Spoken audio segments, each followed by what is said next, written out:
रहेला फसाइल मन चैत के महीना में, ऊपर से नीचे भीगल रहता पसीना में।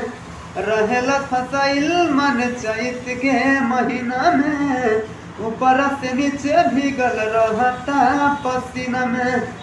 गर्मी से देह पूरा झूलल रहता, गर्मी से देह पूरा झूलल रहता।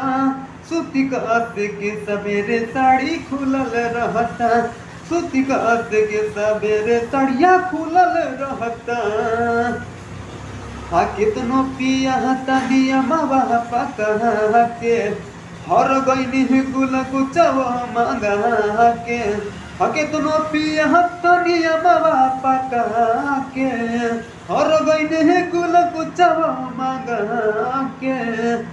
रहे कुछ न याद सब भूलल रहता, रहे कुछ न याद सब भूलल रहता।